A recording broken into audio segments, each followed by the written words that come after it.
أهلا بكم في قناة أنس أوفيس الإخبارية. لا تزال تصريحات الجزائري الشاب خالد تثير الكثير من الجدل في وسائل الإعلام ومواقع التواصل الاجتماعي، حيث خرج صديق سعد المجرد المنتج والملحن المغربي محمد نبال بتدوينة فيسبوكية ضد تصريحات الشاب خالد الأخيرة في برنامج إيتي بالعربية، حيث قال سعد المجرد عملها في روحه وعملها في أمريكا وهرب، وهذا المرة عملها كبيرة.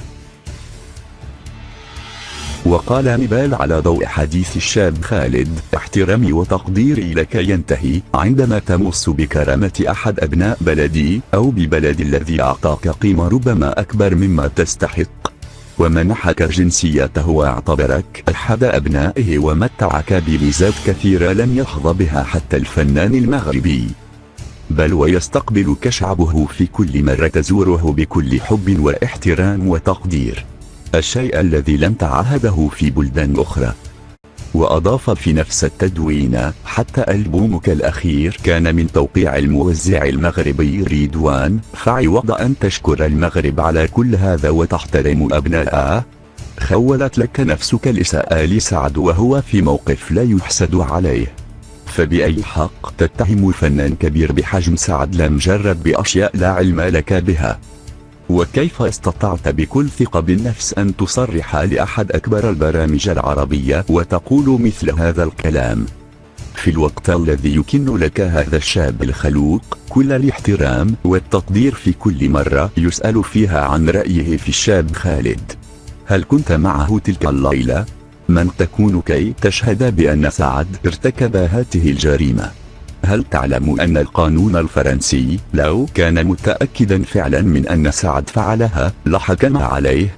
وهل تعلم أن ما يمنعه من اتخاذ قرار الحسم في قضيته هو عدم إثبات التهمة الموجهة إليه؟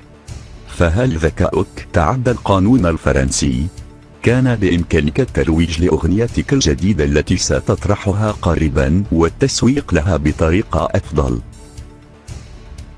وتساءل نبال في تدوينته التي عرفت انتشارا واسعا خصوصا من محبي المجرد: هنا يطرح السؤال، لماذا كل هذا الحقد الدفين الذي يكنه بعض الفنانين الجزائريين للمغرب ولأبنائه؟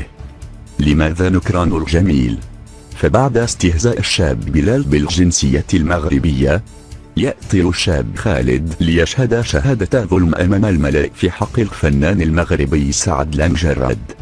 وطبعا بعد كل هذا سيبقى الباب دائما مفتوح في وجه كل من يصفعنا ويصغر من مقامنا. فهل فعلا نحن شعب بلا كرامة؟ وأشار نبال في آخر التدوين أنه لا يقصد الجزائر كشعب، وأن ما قاله موجه لشخص واحد لا غير.